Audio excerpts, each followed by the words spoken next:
ዛሬ ዓለማችን በታሪክ መዝገብ ላይ ያልተጻፈ ነገር ግን በተግባር እየተከናወነ ያለ አዲስና አስፈሪ የዲፕሎማሲ ቁማር ውስጥ ወድቃ ትገኛለች። በዋሽንግተንና በቴህራን መካከል ያለው ፍጥጫ አሁን የደረሰበት ደረጃ የሰው ልጅን የሰላም ተስፋ ወይ ወደ ላቀ ምዕራፍ የሚያሸጋግር ካልሆነም ደግሞ መላውን ዓለም ወደማይቀረው አውዳሚ የኒውክሌር እሳት ሊገፋ በሚችል እጅግ ቀጭን መስመር ላይ ቆሟል። ለሶስት ወራት የዘለቀውና በሺዎች የሚቆጠሩ ሰዎችን ሕይወት የቀጠፈው የዓለምን የኢነርጂ ገበያ እጅግ ባልጠበቀ ሁኔታ ያመሰቃቀለው የአሜሪካ እስራኤልና የኢራን ጦርነት አሁን የጦር ሜዳውን ትቶ ወደ ምስጢራዊ የድርድር ጠረጴዛዎችና የቃላት ጦርነት አምርቷል። በትናንትናው ዕለትም በዋሽንግተንና በቴህራን ዙሪያ የተሰሙ ዜናዎች እንደሚጠቁሙት ሁለቱም ሀገራት የተኩስ አቁም ስምምነቱን ለማራዘምና በሆርሙዝ የባህር ሰርጥ ላይ ያለውን እገዳ ለማንሳት በመርህ ደረጃ ስምምነት ላይ ደርሰዋል።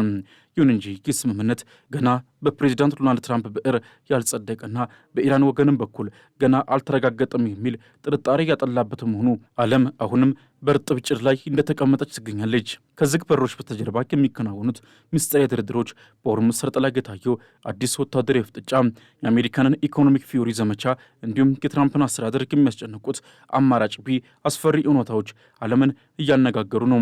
ሮይተርስና አክሲዮስ ይፋ ባደረጉት አስደንጋጭ ዘገባ አሜሪካና ኢራን ለተጨማሪ 60 ቀናት የሚቆይ የተኩስ አቁም ስምምነት ለማድረግ ተቃርበዋል።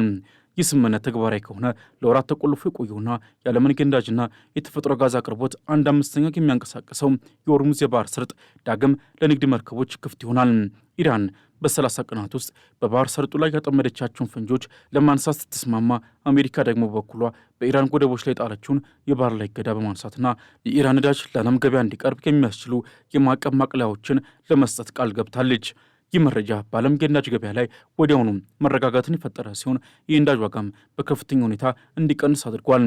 ይሁን እንጂ የዋሽንግተን ባለሥልጣናት አሁንም ቢሆን ከፍተኛ ጥንቃቄ እያደረጉ ነው። የአሜሪካው ምክትል ፕሬዚዳንት ጄዲ ቫንስ ለጋዜጠኞች ሲናገሩ ገና ግቡ ላይ አልደረስንም፣ ነገር ግን እጅግ በጣም ተቃርበናል ብለዋል።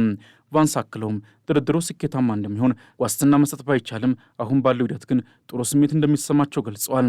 የትራምፕ አስተዳደር ከዚህ ቀደም ስምምነት ላይ ደርሰናል ሲል ቢቆይም ኢራን ግን ያንን መረጃ ስታስተባበል ወይም ስታጣጠል መቆየቷ ይታወሳል። አሁንም ቢሆን የኢራኑ ታስኒም የዜና ወኪል የስምምነቱ ጽሑፍ ገና አልተረጋገጠም በማለት በድርድሩ ውስጥ አሁንም ያልተፈቱ ጋሬጣዎች መኖራቸውን ጠቁሟል። ድርድሩን ይበልጥ ውስብስብ የሚያደርገው ደግሞ በጦር ሜዳው ላይ የሚታየው ተከታታይ የተኩስ ልውውጥ ነው። ለ7 ሳምንታት የቆየው የተኩስ አቁም ስምምነት በትላንትናው ዕለት ክፉኛ ተፈትኗል። የአሜሪካ ማዕከላዊ ሴንትኮም 5 የኢራን ድሮኖችን መጥቶ መጣሉንና በባንደር አባስ ወደብ አቅራቢያ የሚገኝን የድሮን መቆጣጠሪያ ጣቢያ መምታቱን አረጋግጧል። በምላሹ ደግሞ የኢራን አብዮታዊ ዘብ IRGC የአሜሪካንን የጦር ቤዝ ኢላማ ማድረጉንና ጥቃቱ ከቀጠለ ምላሻችን እጅግ አውዳሚ ይሆናል ሲል በጽኑ አስጠንቋል። ከዚህም ባለፈ ኢራን የአሜሪካን አውሮፕላን በቡሼር አቅራቢያ ጥያለሁ ብትልም አሜሪካ ግን ምንም አይነት አውሮፕላን አልተመታበኝም በማለት መረጃውን አስተባብላለች። ይህ በቃላትና በጥይት የታጀበ ሽኩቻ ድርድሩ ምን ያህል ስስና በማንኛውም ሰከንድ ሊፈርስ የሚችል መሆኑን የሚያሳይ ነው። ይህ በእንዲህ እንዳለ እስራኤል በደቡባዊ ሊባኖስ በምትገኘው የታይርና በዋና ከተማ ቤይሩት ላይ በፈጸመችው ጥቃትም በሺዎች የሚቆጠሩ ሰዎችን አፈናቅላለች።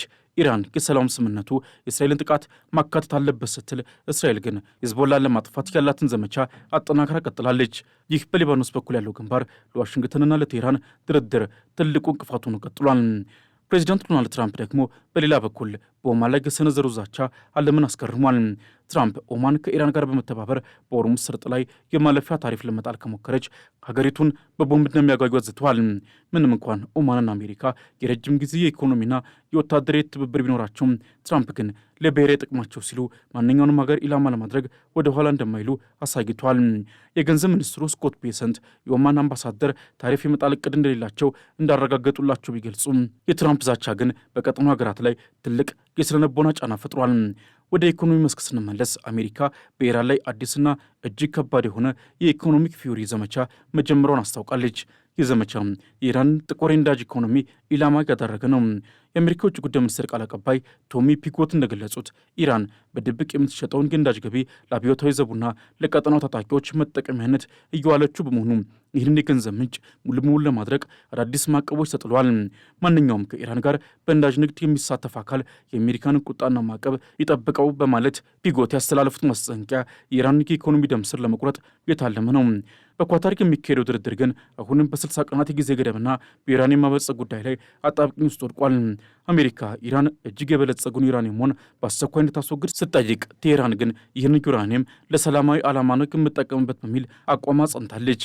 ፕሬዚዳንት ዶናልድ ትራምፕ ዩራኒየሙን አሜሪካ ልትረከበው ወይም በሶስተኛ ሀገር ሆኖ እንዲቀጥን ዳይሉት እንዲደረግ ያቀረቡት ሀሳብ በኢራን መሪዎች ዘንድ ተቀባይነትን አላገኝም። የኢራኑ ፕሬዚዳንት መሱድ ፔዜሽኪያንም ኢራን የኒውክሌር መሳሪያ እንደማትፈልግ ለዓለም ለማረጋገጥ ዝግጁ ነን ቢሉም መሬት ላይ ያለው ወታደራዊ ዝግጅት ግን ሌላ ታሪክ ይናገራል። ፕሬዚዳንት ዶናልድ ትራምፕ አሁን ላይ በሁለት ግንባር ውጥረት ውስጥ ይገኛሉ። በአንድ በኩል በሀገር ውስጥ ከዲሞክራቶችና ከአንዳንድ ሪፐብሊካን የሕግ መወሰኛ ምክር ቤት አባላት የጦርነት ስልጣናቸውን እንዲገደብ የሚጠይቅ ጫና እየደረሰባቸው ነው። በሌላ በኩል ደግሞ በመካከለኛው ምስራቅ ያሉት የባሕረ ሰላጤው አጋሮቻቸው ጦርነቱ በአስቸኳይ እንዲቆም ይወተጉታሉ። ትራምፕ ወይ ታላቅ ስምምነት ወይም የለየለት ጦርነት ኦፕሽን ቢ በሚል የያዙት አቋምም ዓለምን በስጋት እንድጠባበቅ አድርጓታል። በትላንትናው እንደተሰራጨውና የ14 ነጥብ የመግባቢያ ሰነድ ተብሎ የተጠራው መረጃ አሜሪካ ጦሯን ከኢራን አቅራቢያ እንድታስወጣ የሚጠይቅ መሆኑን ነጩ ቤተ መንግስት ፍጹም ፈጠራ ነው ሲል አጣጥሎታል። በዚህ እጅግ ምስጢራዊና ላስጨራሽ በሆኑ የዲፕሎማሲ ቁማር ውስጥም አሁን ላይ ትልቁ የክርክር ነጥቡን የቀረበው ያ የ60 ቀናት የፋታ ጊዜ ነው። ይህ ስምምነት በወረቀት ላይ ቢሰፍርም በዋሽንግተንና በቴህራን መካከል ያለው ጥልቅ የጥርጣሬ ገደል ግን ገና አልተደለደለም።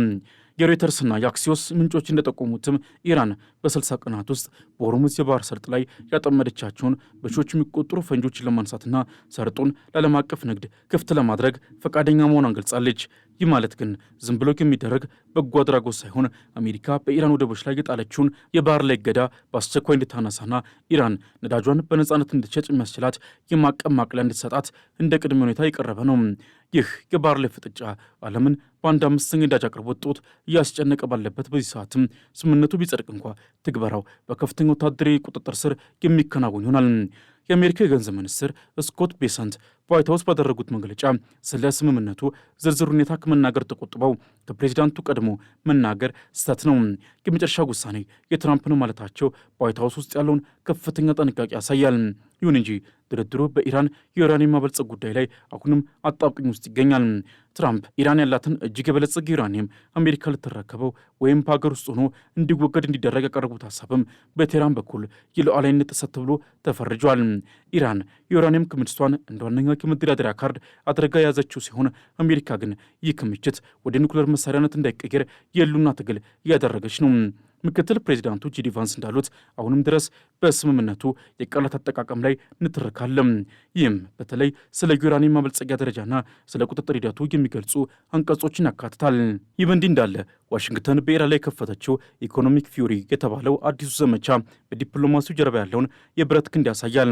የውጭ ጉዳይ ሚኒስትር ቃል አቀባይ ቶሚ ፒጎት እንደገለጹት አሜሪካ የኢራን ጥቁር የነዳጅ መርከቦችና ህገወጥ የነዳጅ ንግድ መረቦችን ኢላማ ያደረገ አዲስ ማዕቀብ ጥላለች።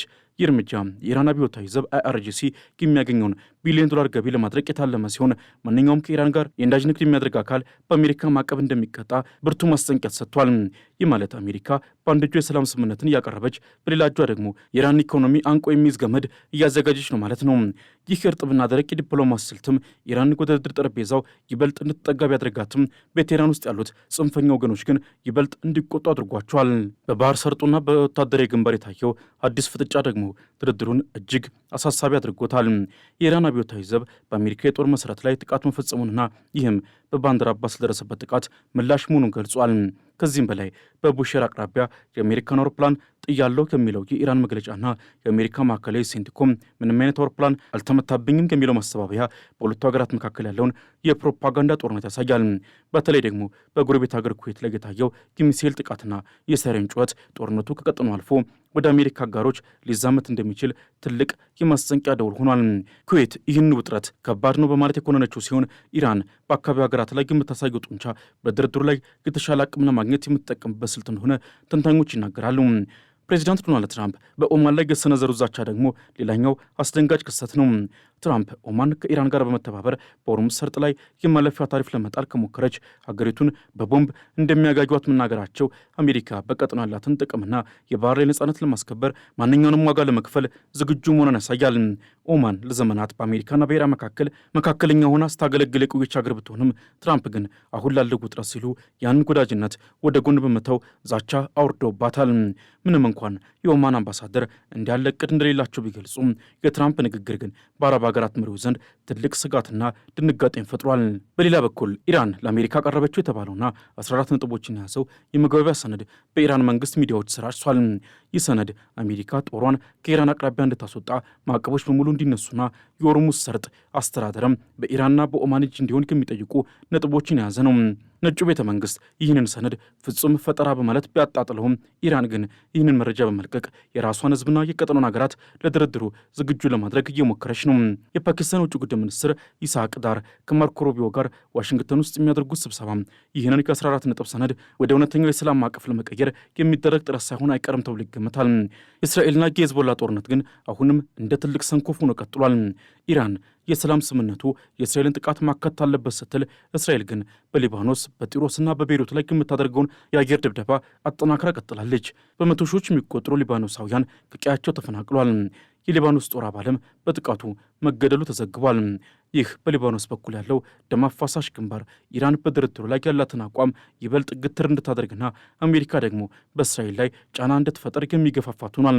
እስራኤል ጥቃቷን ካላቆመች ኢራን የሆርሙዝን ሰርጥ ለመክፈት ያሳየችውን የምህረት ደረጃ ስምምነት ልታጥፈው ትችላለች የሚል ስጋት አለ። ፕሬዚዳንት ዶናልድ ትራምፕ አሁን ላይ በታሪክ ታይቶ የማይታወቅ ጫና ውስጥ ይገኛሉ። በመጪው ህዳር ወር ለሚካሄደው የአሜሪካ አጋማሽ ምርጫ ሲሉ የነዳጅ ዋጋ በአስቸኳይ እንዲቀንስ ይፈልጋሉ። ለዚህ ደግሞ የሆርሙዝ ሰርጥ መከፈት ብቸኛው መፍትሄ ነው።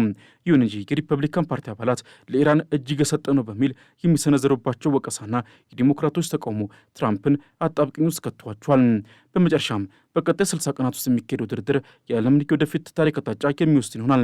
ኢራን የባህር ላይ ፈንጆችን ለማንሳት የገባችው ቃልና አሜሪካ ማዕቀቦችን ለማላላት ያሳየችው ፈቃደኝነት ወደ እውነተኛው ሰላም ይወስዱን ይሆን ወይስ በባንደር አባስ የታየው እሳትና በኩዌት ሰማይ ላይ የፈነዳው ሚሳኤል የታላቁ ጦርነት መቅድም ናቸው የሚለው ጥያቄ አሁንም ምላሽ አልተገኘለትም። የነዳጅ ዋጋ መዋዠቅ፣ የኔቶ መዳከም፣ የኦማን ስጋትና የሊባኖስ ሰቆቃ ተደምረው ዓለምን ወደ ግለት ማማ ላይ አወጥተዋታል። ከዚህ ሁሉ ትርምስ በስተጀርባ ግን የሰው ልጅ የሰላም ናፍቆት አለ። ያ ናፍቆት ግን አሁን ያለው በሁለቱ ሀያላን መሪዎች ግትርነትና የስልጣን ፍላጎት ማል ተቀብሮ ነው። ትራምፕ የሰላም ስምምነቱን ይፈርሙ ይሆን ወይስ ዓለም ወደማይቀረው ጥፋት ትገፋለች? ውጤቱን በቀጣይ ጥቂት ቀናት ውስጥ የምናይ ይሆናል።